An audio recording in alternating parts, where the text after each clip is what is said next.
Makedonija. Ubava Makedonija.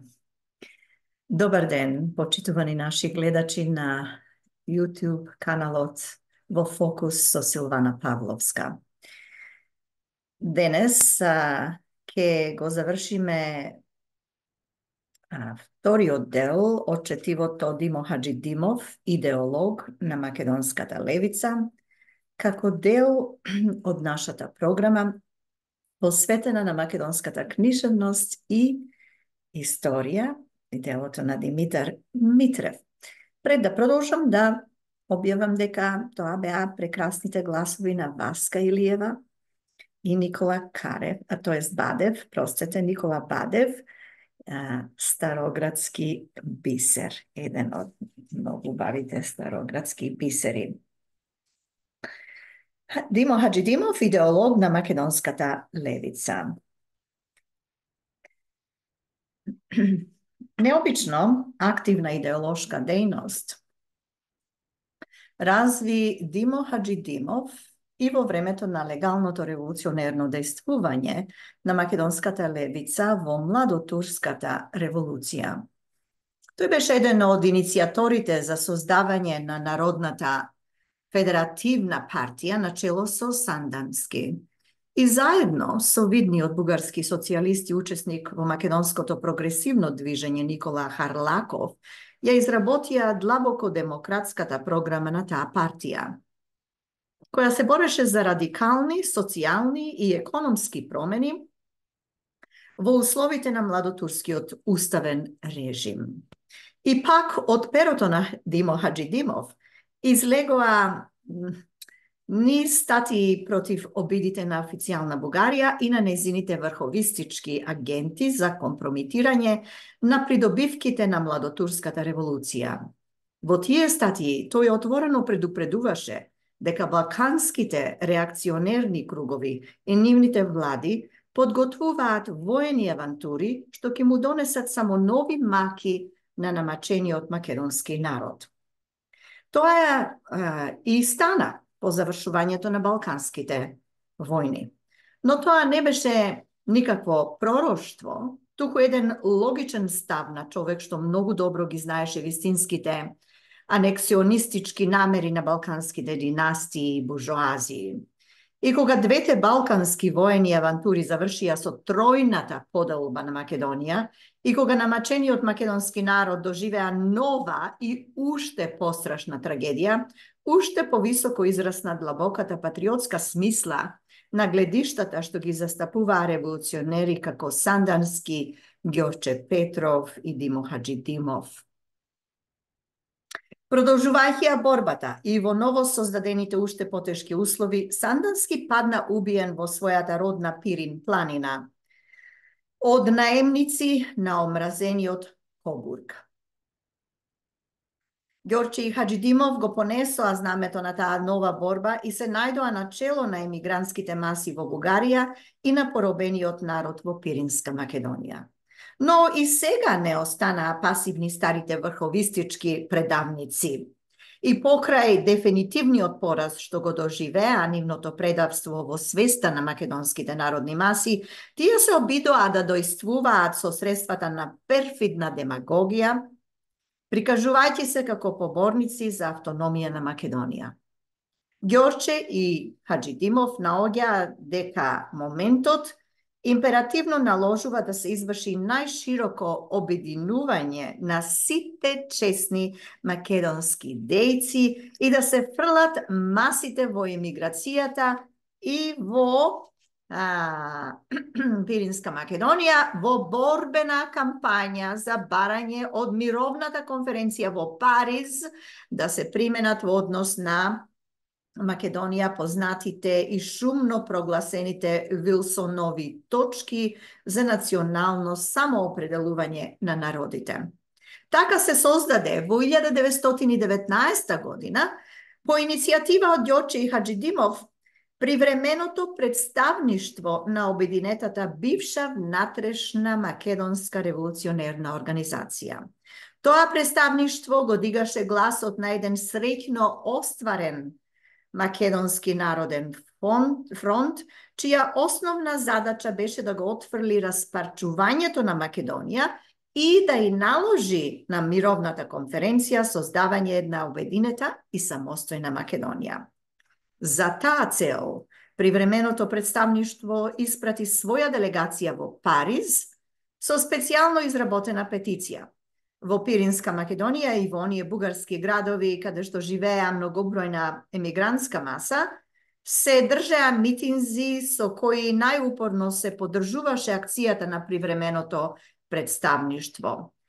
Под притисок на таа масовна патриотска психоза и врховистите, начело со Каранџулов, Баждаров и Станишев, го создадоа така наречениот Исполнителен комитет на македонската емиграција во Бугарија и декларираа дека ќе се борат во името на автономна Македонија.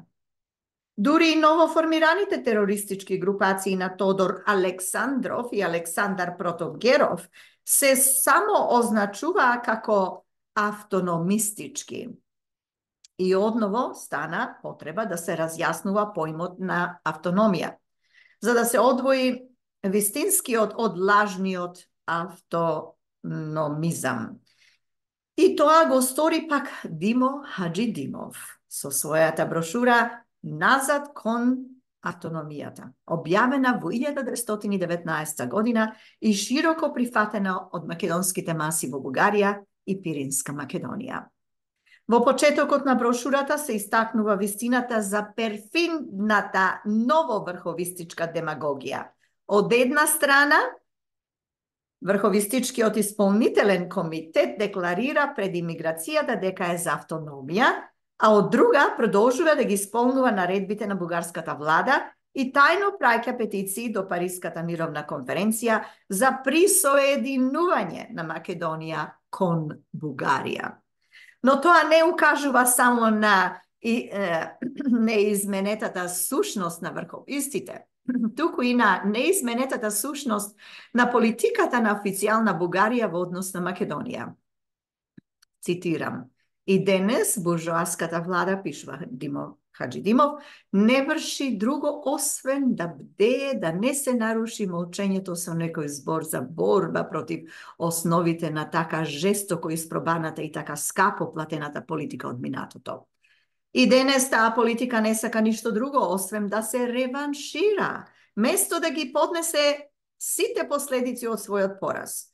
И во иднина таа политика ќе сака да го запази своето минато и своите методи за идните поколенија, верувајќи дека бугарската општествена совест ќе ги преспие спокојно сегашните денови." Крај на цитатот на Хаџидимов. Потоа во брошурата се изнесува дека бугарската влада со сите средства настојува да го спречи борбеното движење на емиграцијата и во Пиринска Македонија за таква автономија, што значи целосна самостојност на македонскиот народ и на неговата татковина.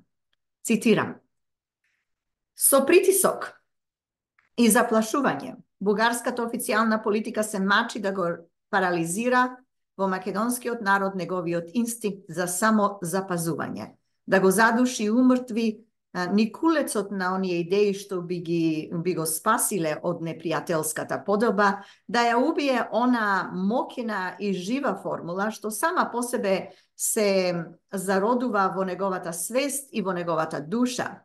Формулата за запознавање на неговата целост како самостојна државна единица на Балканот. Тоа чувство, таа вест, таа решеност, што со заеднички за целиот македонски народ се во целосна противречност со целите на бугарската политика. И ако тоа успее да ја задржи во заблуда бугарската општествена совест, ќе изврши еден нов и тежок злочин и спрема македонскиот и спрема бугарскиот народ. Крај на цитатот. Во заклучните делови на брошурата, Хаџидимов посебно се обраќа на левите политички партии во Бугарија, кои, во согласно со своите револуционерни програми, имаат долг да ја подкрепат борбата на македонскиот народ и самите да се борат против денационализаторската политика на бугарската реакција, па категорично истакнува. Цитирам: автономната идеја ја зафаќа цела Македонија, зашто таква е желбата на незиниот народ. Ако народите имаат право самите да ја определат својата судбина, македонскиот... страницата е малку залепена, простете. Значи, ако народите имаат право самите да ја определат својата судбина, македонскиот народ исто така го има тоа право и за определувањето на својата судбина. Нема зошто да ги праша Бугарија, Србија и Грција, туку пред се себе и само себе. На тоа прашање треба да си дадат јасен и позитивен одговор барем левите политички струјања на Балканот, а особено тие во Бугарија, кои би ги одрекле сите своји идеи и принципи ако се повлечат по колесницата на десните партии и на монархизмот, и заедно со нив го прифаќаат сваќањето дека бугарската државна политика има право да им се спротиставува на стремежите на еден народ кој не сака да загине за нејзините интереси. Ако го прифатат свесно или во заблуда, тоа опасно сваќање, тие им удираат крст на сите лозунги со кои се стремат да постигна социјално преустројство во Бугарија и самите им даваат предност на оние партии што прават се за да го уништат сето она што е левичарско во бугарскиот живот. И за голема жалост, печатокот од она што го пишуваат органите на левицата е многу нерадосен. Изгледа дека и сега јасни се само намерите и дејствијата на монархизмот и на партиите на монархизмот. Но нека се знае дека Македонија ќе даде сериозен отпор на таа политика и борбата на македонскиот народ најмалку треба да биде спречувана од левите струјања во Бугарија, ако сакаат да останат верни на самите себе, иако нивните лозунги за демократија, република, федерација и така натаму се живи принципи, а не декламаторски вежби и фрази. Крај на цитатот. Брошурата на Хаџидимов, како и сета активност на привременото представништво, без израз на еден висок патриотски подем кај македонските сили. Нивните барања не се остварија, но нивната борба се посилно се ориентираше во една се поизразита левичарска насока. Во тешкиот историски опит немаше што повеќе да се очекува од буржоазијата и од незините влади. Тоа би било една жестока илузија.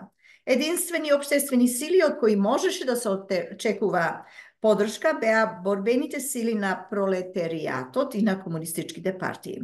И масите се повеќе се свртуваа кон нив.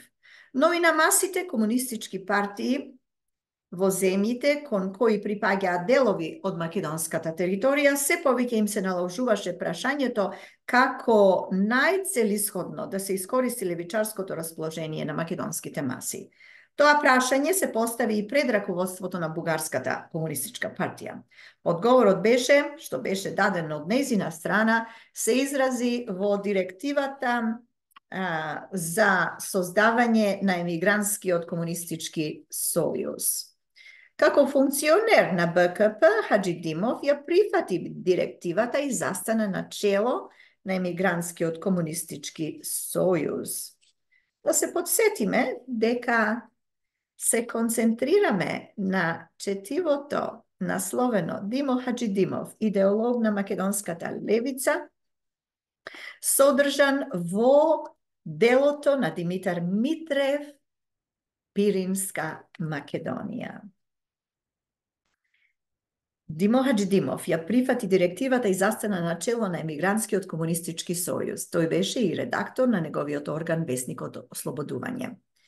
Емигрантскиот комунистички сојуз не се покажа како целисходна организациона форма со оглед на она што беше основно во левичарската ориентација на македонските маси. Овој сојуз се јавуваше всушност како секција на партијата, што го создаде и во своите редови ги вклучуваше само македонците што беа организирани партиски приврзаници. Еден голем дел на емиграцијата остануваше надвор, неорганизиран и неискористен за акција. Грешката беше во тоа што не се сфати дека масите им се приближуваат на комунистичките партии, првенствено поради својата преокупираност со едно правилно решавање на националното прашање. Тие се одушевуваа од октомвриската револуција и од Советскиот сојуз, но во прв ред поради самото правилно решение на националното прашање. Тоа беше основното во чинот на масовната левичарска ориентација. Основното пак во дејноста на емигрантскиот комунистички сојуз беше преокупираноста со партиската проблематика. Доколку се вршеше нешто функционално во однос на македонското прашање, тоа се изразуваше во нападите на официјалната политика како шовинистичка. Но и тоа се вршеше на еден премногу општ план и со една апстрактна декларативност. А масите, по силата на својот безпогрешен инстинкт, бараа акции, а не декларации. Тоа се согледа подоцна од некои раководители на Бугарската комунистичка партија, па во познатата статија на Саша Нелгин, кризата на БКП, критички се забележува. Цитирам: Нашето влијание сред македонското население во бугарските граници во 1919 и 1920 година беше огромно. Во своето мнозинство тоа население беше решително со нас, но ние основавме за македонците еден меланхолично редактиран весник Ослободување и ги храниме со теории додека тие незадоволни и потиснати луѓе имаа во себе нешто повеќе од револуционерни фрази. Решителни и прекалени револуционери тие открија во нас умни, но апстрактни доктринери, што им даваат да читаат брошури и статии, сметајки дека со тоа е свршено револуционерното дело на Македонија. Крај на цитатот. Димо Хаџидимов чувствуваше дека раководењето на емигрантскиот комунистички сојуз го откинува од широките емигрантски маси. Пред своите најблиски сподвиженици со огорченост зборуваше, цитирам: масите не дојдоа кај нас, но ние сме должни да одиме кај нив. Крај на цитатот. Тоа ќе речеше дека и македонците, комунисти, треба да се вклучат во постојните пошироки емигрантски организации. Без оглед на тоа што во нивните раководства влегуваа и врховисти. Токму во тие организации можеше да се оствари еден широк контакт со масите. И само така можеше да се дојде и до смената на самите раководства. Тоа всушност Хаџидимов и го постигна во однос на Илинденската организација, во која по расформирањето на емигрантскиот комунистички сојуз најактивно учествуваше. Под негово дејство, таа организација и незиниот орган Весникот Илинден поведоа отворена борба против денационализаторската политика на бугарската влада спрема емиграцијата и спрема народот во Пиринска Македонија. По иницијатива од Хаџидимов започнаа и акциите за создавање општ македонски национално револуционерен фронт врз принципите на Мајскиот манифест.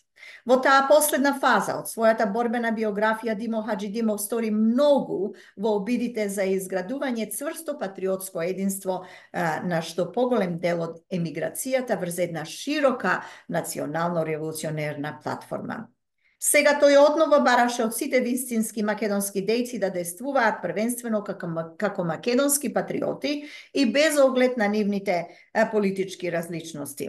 Кон тоа действување, тој апелираше во името на гоцевите принципи. Со знамето на човекот што највисоко го ценеше уште од почетокот на својата револуционерна дејност, тој сакаше и сега да ги поведе масите во нова борба. Со истата онаа патриотска возбудливост од неговите први статии, тој ги повикуваше македонските родолюби кон докрајно остварување на гоцевите принципи. Таков повик беше една од неговите последни, но и една од неговите највозбудливи статии, чие завршување одекнува како најчист патриотски повик.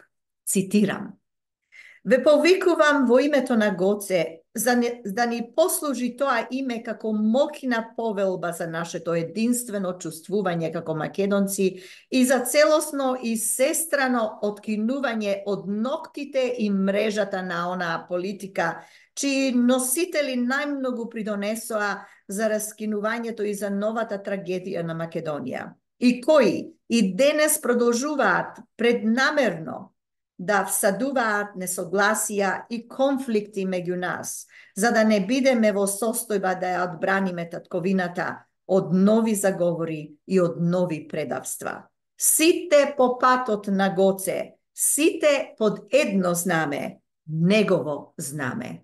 Крај на цитатот на Хаџидимов. Последниот текст што се појави од перото на Димо Хаџидимов беше неговата брошура за Илинденското востание, објавена во август 1924 година под псевдонимот Илинденец. Нема ништо пресилно ако се рече дека во таа брошура за прв пат се истакнува големината на краткотрајните, но во перспективна смисла крупни придобивки на илинденскиот револуционерен чин. Во поранешните пишувања за Илинден во 1903 година се истакнуваше многу повеќе трагиката на масите и нивниот хероизам, а многу помалку она што беше обележано со едно трајно идејно дејство врз идните македонски борбени надигања. Димо Хаџидимов прв укажа на длабоко прогресивната и демократска смисла на Крушевската република. Согледувајќи го во незините победнички 10 дена, зародишот за идното најефикасно остварување на македонската државност.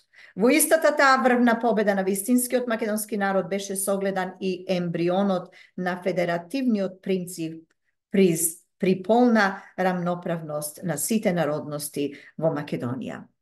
За Димо Хаџидимов, победата во Крушево не е само победа на една демократска република, туку и на едно остварено федеративно устројство. Таа е смислата на неговите полетни зборови. Цитирам: "Малата, но величествена Крушевска федерација." Крај на цитатот. Тој истакнуваше дека идеите и идеалите на македонските херои и маченици стануваат во новите историски услови уште посилен револуционерен стимуланс во борбените усилби на младите македонски борбени генерации. На крајот од својата брошура Хаџидимов беше рекол, цитирам: "Македонија го има својот прв Илинден проследен со крвави денови на пораз и на тешки страдања во текот на четврт век. Таа ќе го има и својот втори Илинден, но веќе при идната нова и сигурна епоха на блиски победи и ослободување. Овој втор Илинден е близок, тој доаѓа." Крај на цитатот. И пак во името на новиот и неизбежен победносен втор Илинден, стариот Гоцев следбеник и стар Илинденец ги повикуваше сите патриоти, македонци да бидат неподелени во својата борбена волја и единствени во својата борбена акционост.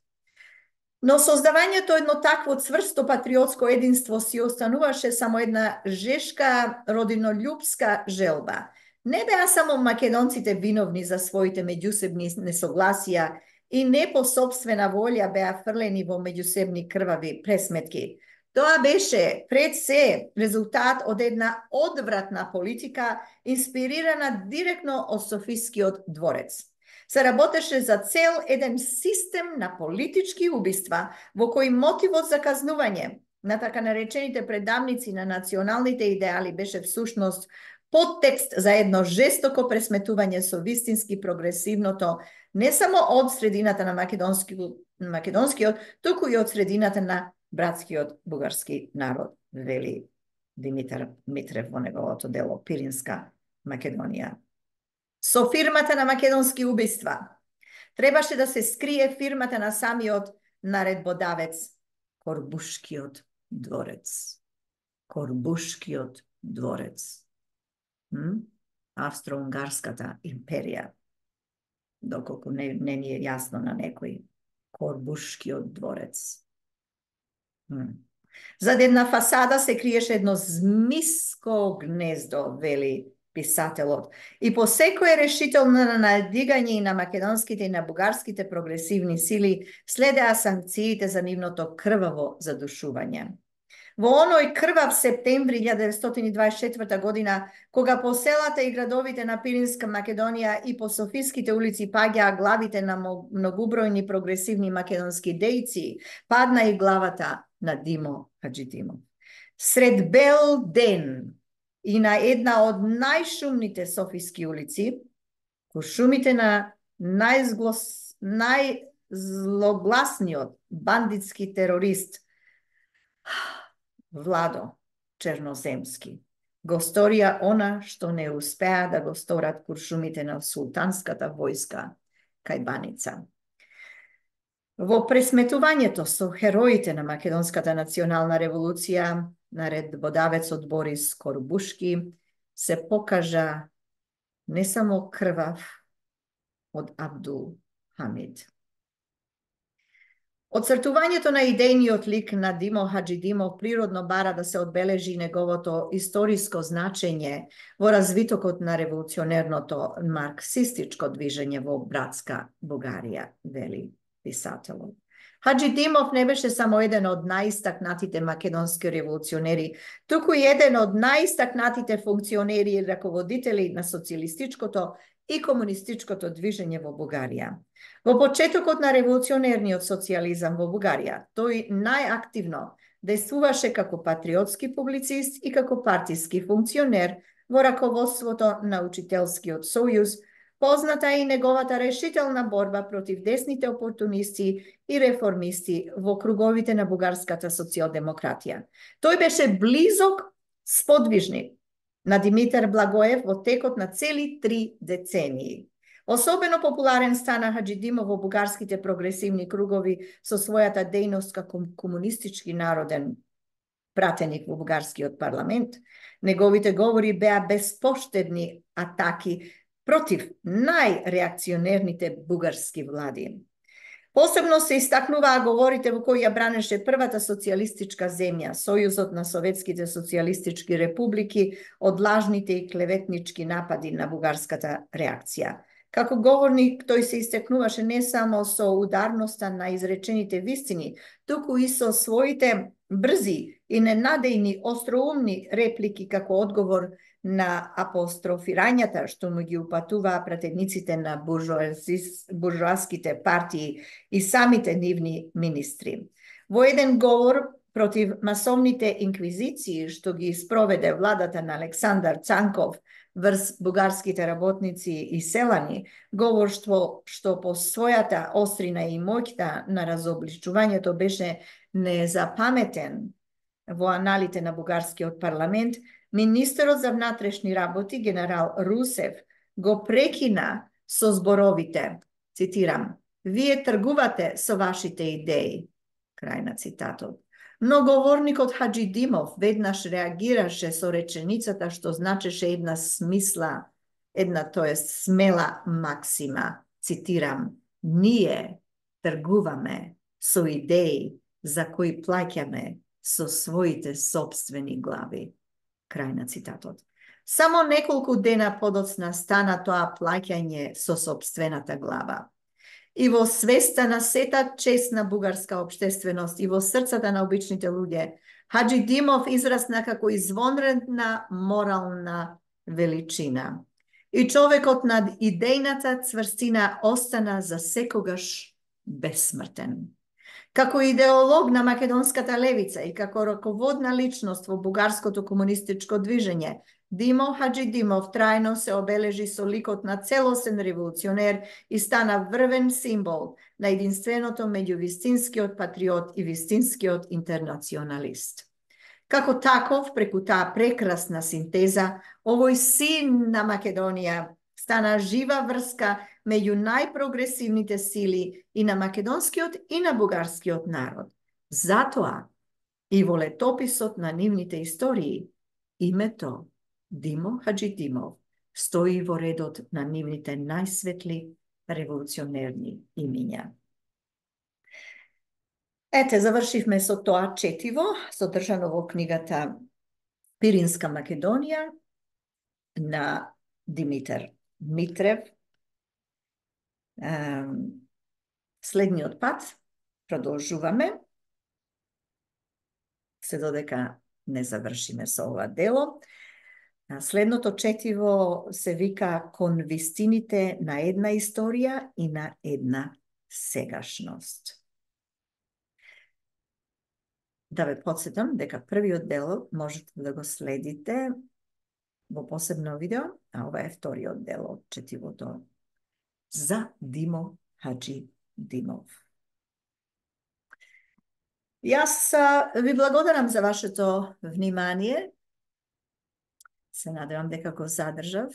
Ви посакувам прекрасен ден и се гледаме следниот пат. Од мене Силвана Павловска и програмата Во фокус со Силвана Павловска. До гледање. Се најубаво.